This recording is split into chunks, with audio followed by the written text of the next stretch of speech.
로봇 기술이 비약적으로 발전해서 산업 현장에 투입되자 일자리 위협받은 노조 측에서 강력한 저항 움직임 보이고 있습니다. 현대차 노조는 회사 측이 로봇 도입 강행하며 일방 통행할 경우 판을 엎어버리겠다는 극단적 경고 날렸어요.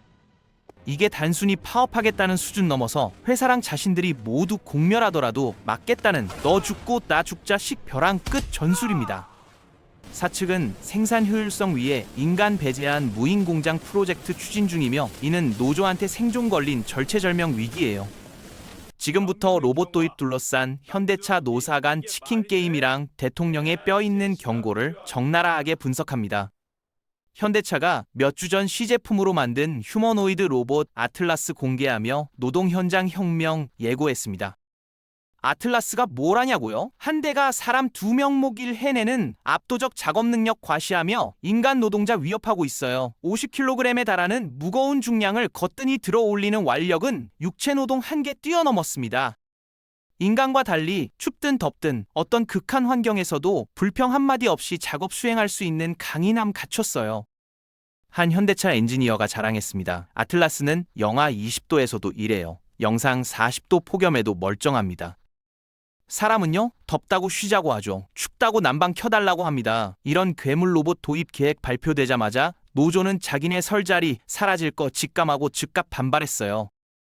노조 간부가 분노했습니다. 로봇 한 대가 사람 2명 목한다고요? 그럼 우리 절반 잘리는 겁니까? 실제로 아틀라스 3만 대 투입되면 인간 노동자 6만 명이 필요 없어집니다. 울산 공장 전체 인원이 4만 명인데 아틀라스만 있으면 2만 명이면 충분하다는 계산 나와요. 나머지 2만 명은요? 짐 싸야 합니다. 노조가 패닉에 빠진 게 당연하죠. 한 노조원이 떨리는 목소리로 말했습니다. 20년 일했어요. 로봇한테 밀려서 해고당할 줄은 몰랐습니다. 아틀라스는 사람처럼 2발로 걷고 사람처럼 손으로 부품 조립하고 사람보다 빠르고 정확하게 일합니다. 근데 월급 안 달라고 해요. 파업도 안 하죠. 기업 입장에선 완벽한 노동자입니다.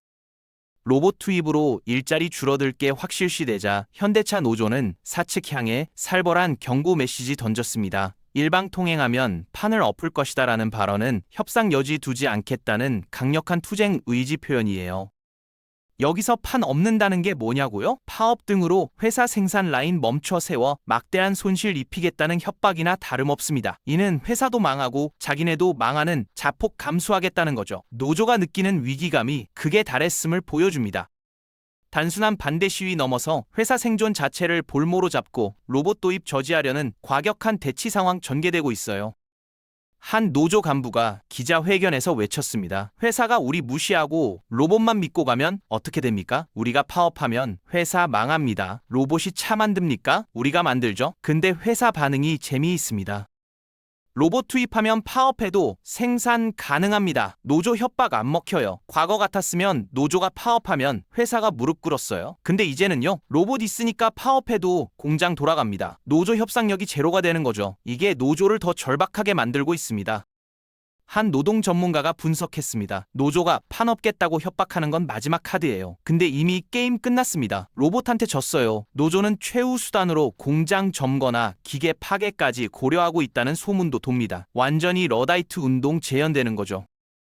아틀라스 로봇 도입 반발이 채 가라앉기도 전에 현대차는 기자회견 통해 더 충격적인 계획 언급했습니다. 단순히 로봇 몇 대 쓰는 게 아니라 아예 사람이 필요 없는 무인 공장 만들겠다는 구상 밝힌 거예요. 이는 기존 공장 시스템 완전히 뒤엎는 것으로 노조 입장에선 상상조차 하기 싫은 악몽이 현실화된 겁니다. 로봇 도입 반대 넘어서 공장 무인화 선언은 노조 존재 가치 자체를 부정하는 사측 강력한 한방이었어요. 노조는 이 계획 실행되면 대량 실직 사태 벌어질 거라며 결사 항전 태세 갖추고 있습니다. 무인 공장이 뭐냐고요? 말 그대로 사람 한 명도 없이 로봇만 돌아가는 공장입니다. 한 현대차 임원이 기자회견에서 말했습니다. 무인 공장 완성되면 조명도 필요 없어요. 로봇은 어둠 속에서도 일하거든요. 사람 없으니까 냉난방도 필요 없습니다. 전기료 엄청 절약되죠. 노조가 이 말 듣고 기겁했습니다. 조명도 안 켜는 공장이요? 사람 완전히 배제하겠다는 거잖아요. 한 노조원이 울먹였습니다. 우리 20년, 30년 일했어요. 이제 와서 조명도 필요 없다고요? 우리가 사람도 아닙니까? 회사는 무인 공장이 생산성 2배 높이고 불량률 10분의 1로 줄이고 비용은 절반으로 떨어뜨린다고 홍보하고 있습니다. 숫자만 봐도 회사가 왜 무인 공장 추진하는지 명확하죠. 현대차가 추진하는 무인 공장 계획 정식 명칭은 DF247, 다크 팩토리 247로 밝혀졌습니다. 다크 팩토리가 뭐냐고요? 사람 없으니까 조명 켤 필요조차 없는 어둠 속에서 기계만 돌아가는 공장 의미해요. 247은 24시간 7일 내내, 즉 1년 365일 쉬지 않고 공장 가동하겠다는 무시무시한 생산성 목표 뜻합니다. 이 프로젝트 완성되면 공장 내부에는 단 한 명 인간 노동자도 필요 없게 되는 그야말로 노동의 종말 도래하죠. 노조한테 DF247은 일자리 뺏는 거 넘어서 인간을 생산 현장에서 완전히 지워버리는 공포 그 자체입니다. 한 공장 자동화 전문가가 설명했습니다. 다크 팩토리는 말 그대로 암흑 공장이에요. 사람 눈으로 볼 필요 없으니까 조명 안 켭니다. 로봇은 센서로 일하거든요. 빛 필요 없어요. 24시간 7일이라는 건 뭘 의미하냐고요? 사람은 하루 8시간 일하고 쉬어야 하는데 로봇은 1년 내내 쉬지 않고 일한다는 겁니다. 생산성이 사람의 3배예요. 한 노조원이 절규했습니다. 우리는 밤에 자야 해요. 주말에 쉬어야 합니다. 로봇은요? 1년 내내 일해요. 어떻게 경쟁합니까? DF247 프로젝트에는 또 다른 무서운 점이 있습니다. 완전 자율 운영이에요. 중앙통제실에서 AI가 전체 공장 관리합니다. 사람은 모니터만 보면 돼요. 현재 흐름은 챗GPT 같은 소프트웨어 AI 넘어서 생산 현장에 직접 투입되는 피지컬 AI 시대로 진입했습니다. 피지컬 AI는 가상 공간 아니라 실제 생산 라인에서 물리력 행사하며 제품 만들어내는 AI 말이에요. 이는 AI가 사무직뿐만 아니라 현장 생산직 노동자 밥그릇까지 직접적으로 위협하기 시작했음을 의미합니다. 기업 입장에선 생산성이랑 실적에 직결되는 기술이니까 피지컬 AI 도입 망설일 이유 전혀 없어요. AI가 두뇌 노동 넘어 육체 노동까지 잠식해 들어오면서 노조가 막으려 해도 막을 수 없는 거대한 기술적 장벽 세워졌습니다. 한 AI 전문가가 설명했습니다. 챗GPT는 글 쓰고 코드 짜는 소프트웨어 AI예요. 피지컬 AI는요? 공장에서 망치 들고 차 조립합니다. 완전히 다른 차원이죠. 과거엔 AI가 화이트 칼라 일자리 위협한다고 했어요. 근데 이제는 블루 칼라까지 위협합니다. 용접공, 조립공, 도색공 전부 피지컬 AI로 대체 가능해요. 한 노조원이 한탄했습니다. 컴퓨터 앞에 앉아서 일하는 사람들 일자리 없어진다고 했어요. 우리는 안전하다고 생각했습니다. 근데 우리도 당했어요. 테슬라 상하이 공장 보세요. 2,000명으로 100만 대 생산합니다. 울산은 3만 명으로 100만 대 만들어요. 차이가 뭡니까? 피지컬 AI 차이입니다.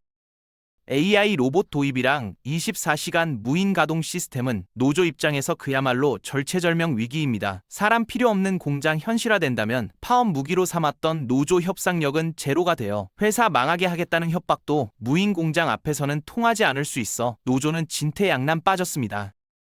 지금 변화는 단순한 인력 감축 아니라 노동조합이라는 조직 생존 가능성 시험하는 무대예요. 노조는 생존 위에 과격한 발언 쏟아내고 있지만 기술 발전이라는 거대한 파도 앞에서 무력감 느낄 수밖에 없습니다.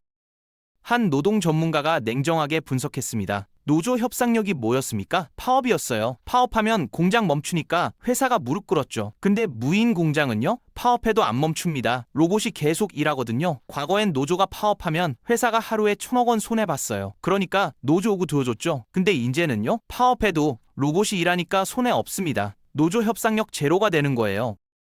한 노조 간부가 절규했습니다. 우리가 뭘로 싸웁니까? 파업밖에 없는데 파업해도 공장 안 멈추면 우리는 끝입니다. 노조가 최후 수단으로 고려하는 게 물리적 저항이에요. 공장 점거하거나 로봇 파괴하는 겁니다. 근데 이게 먹힐까요? 역사가 답 줍니다. 안 먹혀요. 이재명 대통령은 현대차 노조 콕 집지는 않았지만 뼈 있는 말 남겼습니다. 흘러오는 거대한 역사의 수레바퀴는 피할 수 없다는 발언은 로봇 도입 막으려는 시도 정면으로 비판한 거예요. 변화 거부하고 저항하기보다는 그 사회에 빨리 적응해야 한다며 노조 태도 변화 강력히 주문했습니다. 이는 정부가 기업 혁신이랑 자동화 흐름 지지하며 노조 반대 투쟁에 힘 실어주지 않겠다는 신호죠. 대통령 발언은 노조가 거스를 수 없는 시대적 흐름에 순응해야 한다는 최후 통첩과도 같습니다. 한 정치평론가가 해석했습니다. 대통령이 거대한 수레바퀴 얘기한 건 노조한테 하는 겁니다. 로봇 막지 말라는 거죠. 적응하라는 겁니다. 과거 정부 같았으면 노조 편 들어줬을 수도 있어요. 근데 이 정부는 기업 편입니다. AI 전환 정책 추진하고 있거든요. 노조가 로봇 막으려고 하면 정부가 가만히 있지 않을 겁니다. 한 노조원이 분노했습니다. 대통령이 우리한테 적응하라고요? 일자리 잃는데 어떻게 적응합니까? 로봇한테 밀려 해고당하는데 순응하라고요? 근데 대통령 말이 틀렸습니까? 역사의 수레바퀴는 정말 피할 수 없어요. 산업혁명 때도 그랬고 컴퓨터 혁명 때도 그랬습니다. 거스르려는 사람들은 전부 깔려 죽었어요. 이번에도 똑같을 겁니다. 현재 상황은 산업혁명 당시 방직기 도입에 반발해 기계 파괴했던 러다이트 운동이랑 판박이입니다. 과거 노동자들이 일자리 잃을까 두려워 기계 부수었듯 현대차 노조도 로봇 도입 물리력으로 막으려 하고 있어요. 근데 역사가 증명하듯 기계 파괴한다고 해서 기술 진보 막을 수는 없다는 게 냉혹한 현실입니다. 전문가들은 지금 사태가 과거 실패한 저항 똑같이 재현하고 있다며 우려 표하고 있어요. 노조 저항은 일시적 소란일 뿐 결코 다가오는 자동화 혁명 멈출 수 없다는 비관점망 지배적입니다. 한 역사학자가 경고했습니다. 1810년대에 영국 노동자들이 방직기 부쉈어요. 결과가 뭐였습니까? 감옥 갔습니다. 기계는 계속 돌아갔어요. 러다이트 운동 주도자들 전부 체포돼서 사형당하거나 유배 갔습니다. 기계는요? 멀쩡했어요. 오히려 더 많이 보급됐죠. 200년 지난 지금도 똑같은 일 벌어지고 있습니다. 현대차 노조가 로봇 부수겠다고 협박하는데 이거 러다이트 운동 재현 아닙니까? 한 노조원이 반박했습니다. 우리가 기계 부수는 게 아니에요. 우리 일자리 지키는 겁니다. 근데 결과는 똑같아요. 기계 파괴하든 파업하든 기술 진보는 안 멈춥니다. 200년 전 실패한 방법을 2026년에 또 하는 겁니다. 결과는 뻔하죠. 현 정부는 AI 전환 AX를 핵심 정책으로 추진하고 있어 기업 자동화 움직임에 날개 달아주고 있습니다. 글로벌 시장 흐름 또한 AI랑 로봇 활용한 생산성 극대화로 향하고 있어 되돌릴 수 없어요. 지컬 AI 도입은 전 세계적 추세이며 이를 거부하는 건 국가 경쟁력 포기하는 거랑 같습니다. 정부랑 시장 흐름이 모두 로봇 도입 가리키고 있어 노조는 고립무원 처지에 놓였어요. 거대한 시대적 조류 앞에서 노조 반대는 계란으로 바위치기에 불과할 수 있습니다. 한 경제 전문가가 설명했습니다. 정부가 AX 정책 추진하는 이유가 뭡니까? 국가 경쟁력 때문이에요. 중국은 로봇 퍼붓고 있고 미국도 자동화 가속화하고 있습니다. 한국만 노조 눈치 보면 망해요. 실제로 중국은 작년 한 해 동안 산업용 로봇 50만 대 투입했어요. 미국은 테슬라 주도로 완전 자동화 공정장 만들고 있습니다. 한국은요? 노조가 반다서 못하고 있죠. 이러다간 글로벌 경쟁에서 밀립니다. 한 정부 관계자가 속내 드러냈습니다. 노조 반대 때문에 자동화 못하면 한국 제조업 끝납니다. 정부가 노조 편들 수 없어요. 글로벌 흐름은 명확합니다. 로봇이랑 AI로 생산성 높이는 나라가 살아남아요. 사람 고집하는 나라는 도태됩니다. 결론적으로 피지컬 AI랑 로봇 도입은 막을 수 없는 흐름이라는 게 전문가들 공통된 견해입니다. 노조가 아무리 판업겠다고 위협해도 기술 발전이 가져올 이익이 너무나 크기에 멈출 수 없어요. 이제 노조한테 남은 선택지는 파괴적 저항 아니라 변화하는 환경에 적응하는 것뿐입니다. 적응 못하는 조직은 도태될 수밖에 없으며 이는 노조원들 생존 위해서라도 필수적이죠. 어쩔 수 없는 상황 인정하고 로봇이랑 공존할 방법 찾는 것만이 유일한 살 길입니다. 한 미래학자가 조언했습니다. 로봇 막지 마세요. 로봇 관리하는 법 배우세요. 로봇 정비하는 기술자 되세요. 그게 살 길입니다. 실제로 현대차가 로봇 교육 프로그램 제공했을 때 300명이 참여했어요. 이 사람들은 해고 공포에서 벗어나 로봇 관리자로 거듭났습니다. 오히려 대우 더 좋아졌죠. 한 교육 참여 노동자가 말했습니다. 처음엔 로봇이 적이라고 생각했어요. 근데 교육받고 나니까 로봇이 도구더라고요. 이걸 잘 다루면 제 가치가 올라갑니다. 로봇 시대에 살아남는 방법은 로봇이랑 싸우는 게 아니라 로봇 위에 서는 겁니다. 로봇 부리는 사람이 되면 돼요. 근데 노조는 아직도 로봇 부수겠다고 합니다. 이러다간 노조원 전부 거리로 내몰릴 겁니다. 현대차 DF247 무인 공장 계획은 인간 노동 종말 고하는 서막이자 노조 향한 사형 선고입니다. 노조판 없겠다는 협박은 공멸 초래할 뿐 결코 로봇 진격 막아낼 수 없어요. 거대한 수레바퀴 피할 수 없다는 대통령 경고는 시대 변화 거부하는 자들한테 보내는 조종입니다. 러다이트 운동 실패했듯 기술 혁신에 저항하는 건 어리석은 자멸 행위임이 역사적으로 증명됐습니다. 이제 선택은 끝났습니다. 로봇에 적응해서 살아남거나 과거에 매달려 역사 속으로 사라지거나 둘 중 하나입니다.